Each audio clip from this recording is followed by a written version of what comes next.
pour ceux qui me connaissent, savent que j'ai été assez impliqué depuis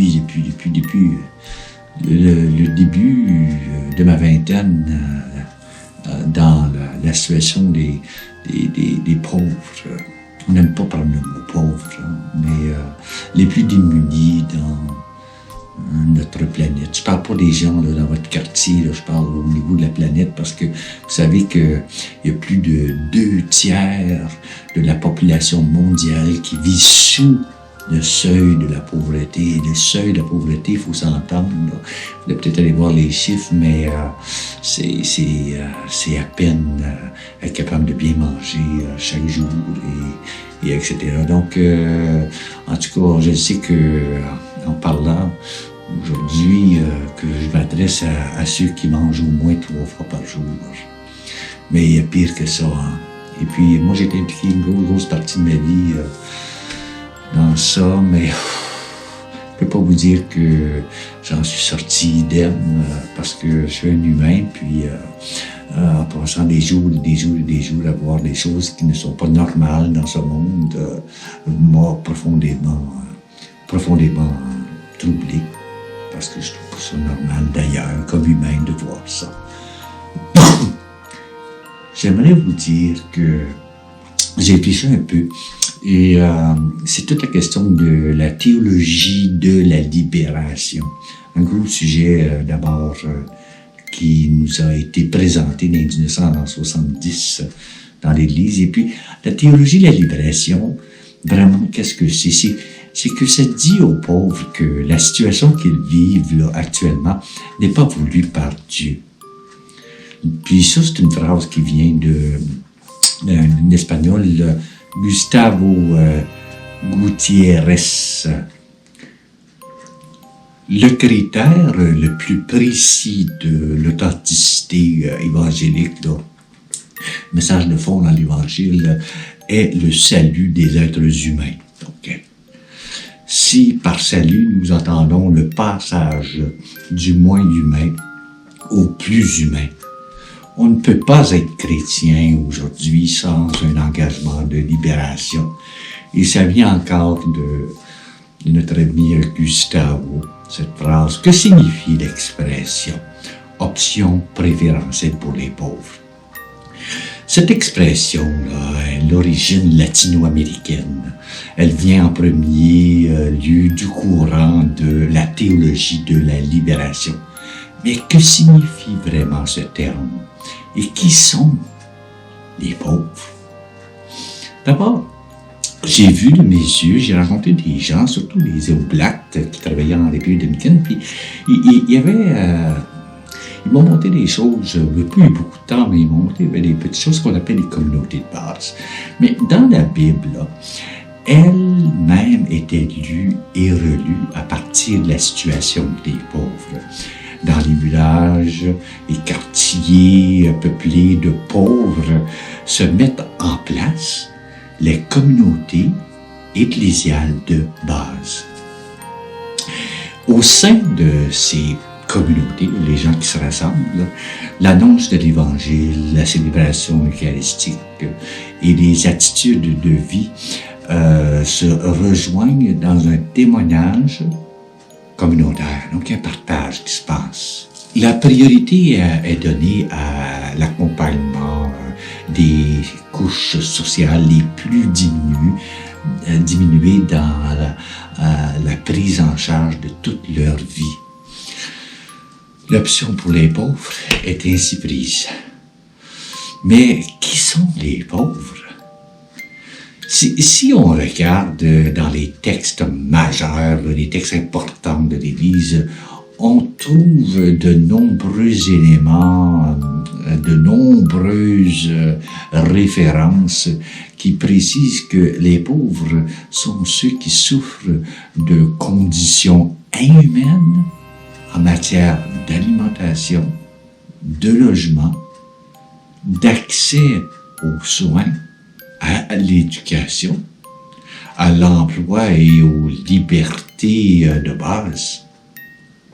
Il s'agit d'une privation grave de biens matériels et sociaux et culturels. Donc, une privation qui porte atteinte à la dignité de la personne.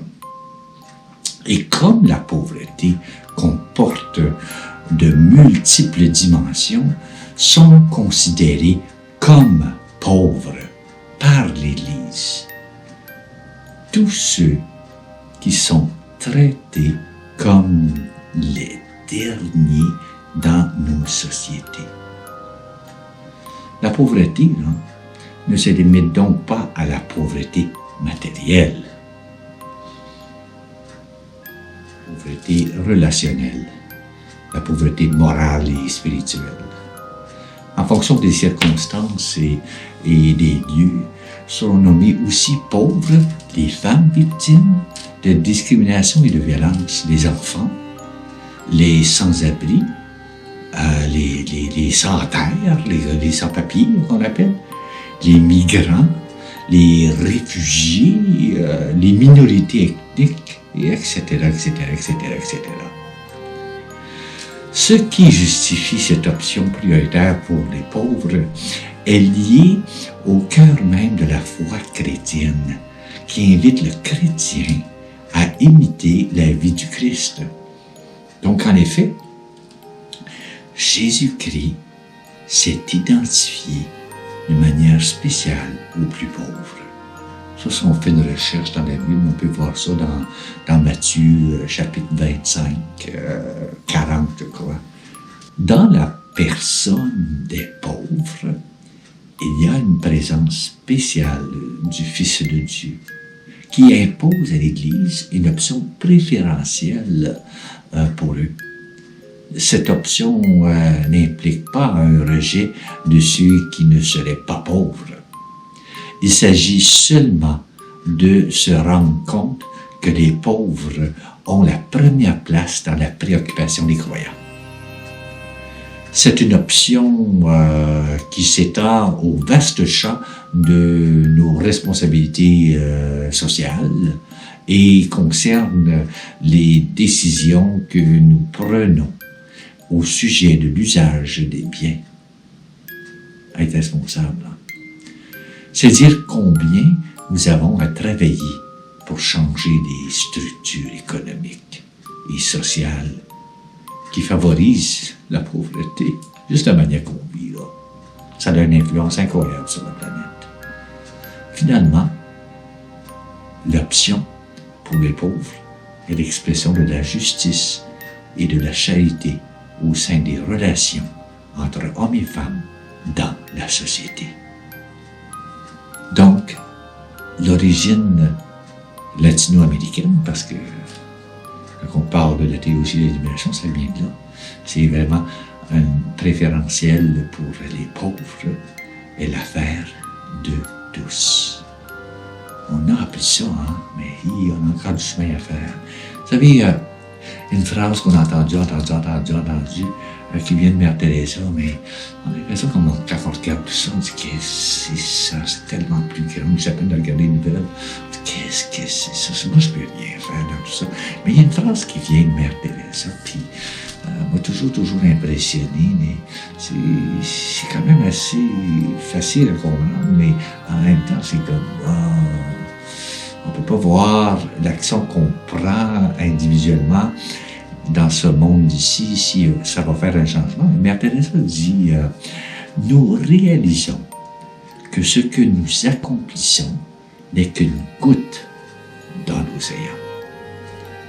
Mais si cette goutte n'existait pas dans l'océan, elle manquerait. Vous savez, c'est ça, hein? Je pense pas qu'on est invité à rester à rien faire. Tout ça, on est capable, hein?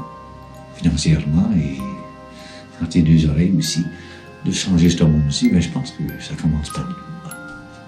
Pour faire des illusions avec des gros discours, des textes, des petites vidéos comme je fais, que ce soit une application directe dans ce monde-ci, donner son petit grain de sel, pas être pris dans ces petites bébelles, puis rester là.